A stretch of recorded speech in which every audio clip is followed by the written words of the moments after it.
दे दो 5 मिनट यार, दे दो 5 मिनट यार। खोल दो सर, 5 मिनट पहला दे पेपर में उठ के दे दो 5 मिनट। सर आप कर रहे हो, हम बदतमीजी नहीं कर रहे, हम डिसिप्लिन में रह रहे हैं। आप डिसिप्लिन, हमें पता है हम कैसे डिसिप्लिन में रहते हैं। आप हमें डिसिप्लिन बुला रहे हो। जब हम प्यार से बोल रहे हैं खोलो खोलो खोलो, आपको सुनाई क्यों नहीं दे रहे? नहीं रहा, कोई सारे इग्नोर कर रहे हैं। पागल थोड़ी नहीं क्या? क्या सरकार युवाओं के भविष्य के साथ खिलवाड़ कर रही है, या फिर युवा खुद ही अपने भविष्य के साथ खिलवाड़ कर रहा है? ये हम क्यों कह रहे हैं, ये आज हम आपको प्रूफ करके देंगे। आप सब जानते हैं कि इस समय जो है CHSL का एग्जाम चल रहा है, यानी कि कंबाइंड हायर सेकेंडरी लेवल का एग्जाम चल रहा है, और जिसके एग्जामिनेशन सेंटर जो है वो अलग अलग जगहों पर बनाए गए हैं। और एक एग्जामिनेशन सेंटर जो है वो कालूचक में भी बना गया। आपने अक्सर जो है वीडियोस देखी होंगे, उन वीडियोस में जो है स्टूडेंट्स जोर जोर से गेट पीटता है और ये कहता है कि हमें अंदर आने दो सर प्लीज, हम ऑन टाइम पहुंचे हैं, अभी 2 मिनट बाकी है, अभी 5 मिनट बाकी है, आपने गेट पहले ही बंद कर दिया। बस यही तमाम वीडियोस देखकर हमने भी सोचा कि आखिरकार क्यों ना ऐसे एग्जामिनेशन सेंटर के बाहर जाया जाए और वहां पर बैठकर बकायदा ये देखा जाए कि वाकई में ऐसा है या फिर नहीं। क्या जो युवा है वो ऑन टाइम पर आता है या फिर टाइम समाप्त होने के बाद? तो सबसे पहले मैं आपको बता दूं कि जो एडमिट कार्ड है, उस एडमिट कार्ड पर जो टाइमिंग दिया है, अगर मैं शाम की शिफ्ट की बात करूं तो वहां पर 4 बजे से 4:45 तक का एंट्री टाइम जो है वो दिया गया है, यानी कि 4:46 पर अगर आप आते हैं आपको एंट्री नहीं दी जाएगी।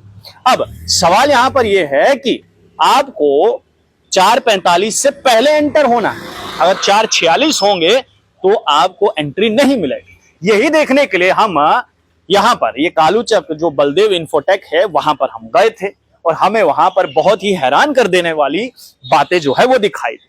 दरअसल जैसे ही हम वहां पर पहुंचे 4:45 तक जितने भी वहां पर युवा एग्जाम देने आए थे वो सारे के सारे युवा जो है वो अंदर गए। लेकिन ये जो तस्वीरें इस समय आप अपनी स्क्रीन पर देख रहे हैं कि कुछ स्टूडेंट्स जो हैं वो गेट पीट रहे हैं, और गेट पीट कर ये कह रहे हैं कि हमें अंदर आने दीजिए, हमें अंदर आने दीजिए, हम ऑन टाइम थे, आपने ही हमें भेजा था कि जाइए और फोटोग्राफ्स जो है वो लेकर आइए, आपने ही कहा था कि जाइए और आधार कार्ड आप लेकर आइए। अब सब पहले तो यहां पर आप सबको समझना होगा कि हम वहां पर खुद से देख रहे थे, ये जितने भी आपको छात्र यहां पर गेट पीटते दिखाई दे रहे हैं ये सारे के सारे 5 मिनट लेट हैं, यानी कि ये जितने भी छात्र गेट पीट रहे हैं ये 4:51 से ऊपर जब समय हो चुका था उस समय ये गेट के पास पहुंचे हैं। तो पहला, इनका कोई अधिकार नहीं बनता कि जो खुद के ही भविष्य की चिंता नहीं कर रहा है तो उसे गेट के अंदर नहीं आने दिया,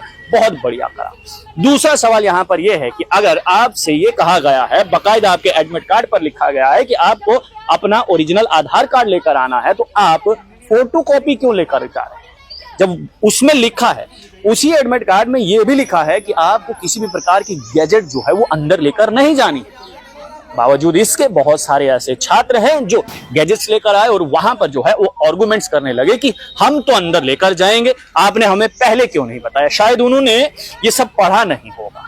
अब आते हैं सबसे इंपॉर्टेंट जो टॉपिक है कि क्या भविष्य को खराब कौन कर रहा है? क्या सरकार कर रही है या फिर युवा ही अपने भविष्य का दुश्मन बना हुआ? तो हमारे हिसाब से तो जो ये तस्वीर हमने देखी है, यहां पर तो युवा ही अपने भविष्य का दुश्मन बना है कि उसे यही पता नहीं है कि एग्जाम सेंटर के अंदर समय से पहले पहुंचना है, समय के बाद जाकर गेट नहीं पिटा करते। एक बात तो यहां पर स्पष्ट रूप से समझ आती है कि सरकार जो है वो युवाओं के भविष्य के दुश्मन नहीं है, यहां पर युवा ही अपने भविष्य का दुश्मन बना हुआ है। जरा सोचिए कि वो युवा जिसने एग्जाम फॉर्म फिल किया है और उसे ये भी मालूम है, 1 हफ्ता पहले मालूम है कि मेरा पेपर कब है, और 2-3 दिन पहले ही उसे पता चल जाता है कि मेरा पेपर कौन से सेंटर में है, कितने बजे से पहले मेरे को वहां पर एग्जामिनेशन सेंटर के अंदर घुसना है।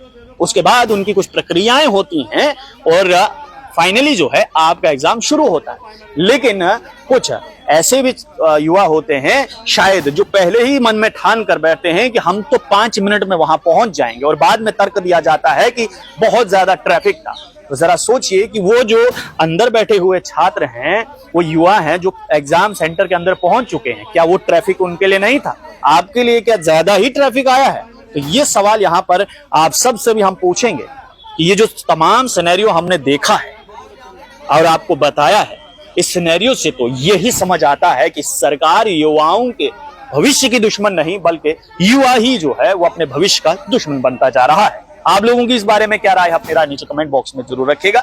अब लोग देखते रहिए नॉर्थ लाइन से, मुझे यानी देव ठाकुर को दीजिए इजाजत। धन्यवाद।